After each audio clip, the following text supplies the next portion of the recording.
Agora, nesta noite, quero que você leia comigo o Salmo 90, o Salmo 90. Quero falar hoje sobre a brevidade da vida. E serei breve, como fiz ontem à noite. O 10º versículo do 900 Salmo. Os dias de nossos anos são 3 anos e 10. Isso é 70. E se pela sua força são 80, isto é, 80, contudo a sua força é trabalho e tristeza, porque logo se corta e nós voamos. Quem conhece o poder da sua ira? Conforme o teu temor, assim é a tua ira. Portanto, ensine-nos a contar os nossos dias, para que possamos aplicar nosso coração à sabedoria. Você conta seus dias? Você percebe como cada dia é importante? Pense nisso. Deus disse que se você viver até os 70 anos, poderá viver até os 80. E as Escrituras dizem que se você viver até os 80 anos, é provável que tenha muito trabalho, tristeza, problemas e dificuldades. Ouvi falar de um passageiro de trem que estava distribuindo charutos, porque o trem de onde moro chegou no horário pela primeira vez em muito tempo. Isso foi há vários anos. O condutor disse que não poderia aceitar um charuto, porque ele disse que este é o trem de ontem.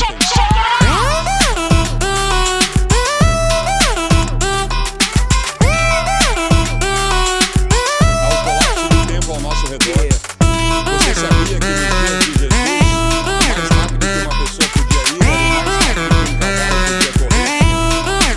E isso aconteceu até 1830, quando desenvolvemos um motor mais rápido que um cavalo. Pense nisso.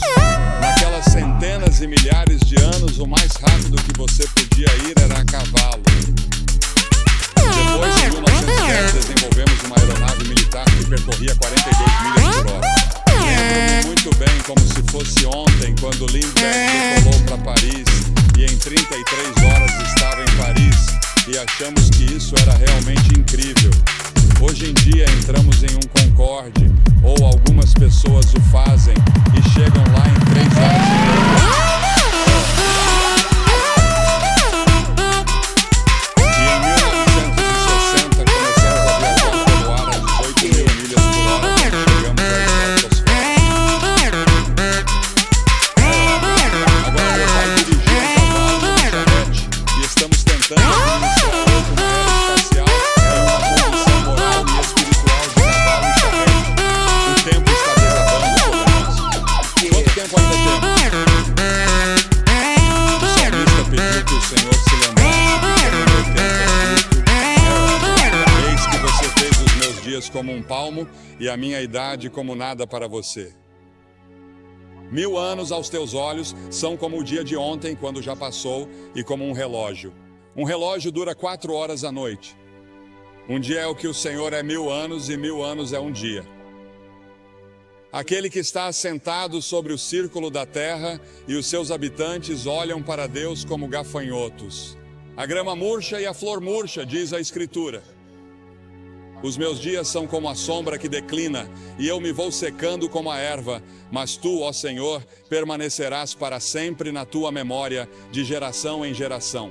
Pense nisso, Deus permanecerá para sempre, mas nesta terra somos como uma sombra. Estamos todos em declínio e morrendo. Desde o momento em que nasceu, você começou a morrer, porque todos nós estamos caminhando para a morte. Cada um de nós está sujeito à sentença de morte. Não haverá ninguém vivo nesta plateia, eu diria que daqui a 90 anos. Ninguém, todos partiremos.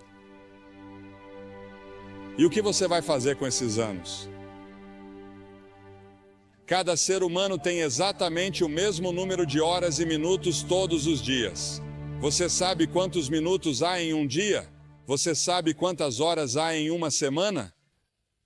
Agora, se você viver até os 70 anos, seus primeiros 15 serão na infância ou na adolescência. Você passa 20 anos na cama. Os últimos 5 anos são de limitações físicas e você está reduzindo suas atividades. Isso significa que você só tem 30 anos para todo o resto, 30 anos para viver. E parte desse tempo tem que ser gasto com alimentação, trabalho e cálculo do imposto de renda. As Escrituras fazem esta pergunta: o que é a vida de vocês? É até mesmo um vapor que aparece por um pouco de tempo e depois desaparece. O mais velho de nós não viverá muito tempo. Nosso tempo já está nas mãos de Deus. Deus já tem um dia marcado para você ser levado deste mundo. Você pode estar envolvido em um acidente. Pode ser um câncer, pode ser um ataque cardíaco. Seja o que for, já está definido. E as Escrituras dizem que ao homem está ordenado morrer uma vez, e depois disso, o julgamento. Você estará diante do grande julgamento de Deus para prestar contas de como passou esta vida e o que fez em relação a Jesus Cristo, porque Deus deu seu Filho para morrer por seus pecados. Porque, como você vê, somos todos pecadores. Todos nós temos a mesma doença. Não me importa a cor da pele de vocês. Deus não olha para a cor da sua pele. Deus olha para o seu coração e vê que você tem uma doença espiritual no coração, e essa doença espiritual no coração se chama pecado. E todos nós somos pecadores. Isso significa que violamos as leis de Deus, desobedecemos a Deus, nós nos rebelamos contra Deus, e por termos nos rebelado contra Ele, teremos de enfrentar um julgamento. E Ele vai dizer: afastai-vos de mim. Nunca te conheci. É interessante para mim que as pessoas ricas não possam comprar mais horas. Os cientistas não podem inventar novos minutos. Você não pode nem mesmo economizar tempo para gastá-lo em outro dia. Você tem pouco tempo hoje. Diz que quer guardar para amanhã. Não pode fazer isso. Há urgência no tempo. A Bíblia diz: redimam o tempo porque os dias são maus. Os dias são muito ruins. Olhamos para nossos jornais e não conseguimos acreditar em todos os assassinatos, estupros e problemas raciais, todas essas coisas no mundo todo. Sim, os dias são maus e temos uma grande tarefa pela frente se quisermos que esta terra seja poupada por muito mais tempo. As Escrituras dizem que devemos redimir o tempo. É uma frase do mundo dos negócios. Significa comprar o tempo. Ouvi falar de pessoas que dão o dízimo de seu tempo. Devemos dar o dízimo de nosso dinheiro. 10% do nosso dinheiro pertence a Deus, se você for cristão. Mas podemos dizimar seu tempo. Reserve 10% do seu tempo e diga: Senhor, isso é seu para o estudo da Bíblia, para a oração. Você diz que passamos muito tempo nas rodovias, indo e voltando, e nas interestaduais, presos no trânsito. Você sabe, inventamos todas essas coisas modernas para economizar tempo, mas temos menos tempo do que nunca. Temos bem menos tempo hoje que meus pais na era dos cavalos e charretes. No entanto, temos automóveis e aviões velozes, e estamos correndo de um lugar para outro como loucos. E a maioria de nós não sabe o que fazer ao chegar lá.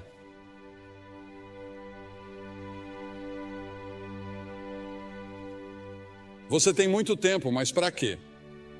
Você tem tempo para servir a Cristo. Você tem tempo para viver conforme sua vontade. Você tem tempo para obedecer a Ele. Você já fez como o salmista disse em 31:15 e se colocou à disposição de Deus quando ele disse: meus tempos estão em suas mãos. Há um filme em exibição nessa área chamado The Commitments. Você já entregou toda a sua vida a Cristo? Isso já aconteceu com você? Ah, você diz sim, eu fui batizado, eu fui confirmado. Vou à igreja de vez em quando. De vez em quando penso em Deus. Mas você realmente se comprometeu com isso? Você está totalmente comprometida com Ele? E você tem certeza de que, se morresse neste momento, iria para o céu? Você tem certeza de que seus pecados estão perdoados? É por isso que Cristo veio e morreu na cruz e derramou seu sangue e Deus o ressuscitou dos mortos. Além disso, há a tirania do tempo. Ele nos controla e ficamos frustrados. Correr de uma coisa para outra porque achamos que não temos tempo suficiente para fazer tudo o que precisa ser feito. Jesus disse: enquanto é dia, importa que eu faça as obras daquele que me enviou. Chega a noite em que ninguém pode trabalhar. A noite virá até você e você não terá a oportunidade de servir a Deus. Sirva-o enquanto você pode. Sirva-o agora. Priorize-o em sua vida. No entanto, no final de sua vida, ele disse: eu terminei o trabalho que você me deu para fazer. Deus tem um plano para a sua vida e você pode concluí-lo com a ajuda de Deus, e Ele lhe dará uma alegria e uma paz que você nunca sonhou que existissem se você colocar sua confiança nele. Ah, sim, quando Jesus deixou a terra, havia pessoas que precisavam ser curadas e vidas que precisavam ser tocadas, mas Jesus disse que havia terminado a obra que lhe havia sido designada. Pelo Pai, Deus designou um trabalho que somente você pode realizar. Você é único.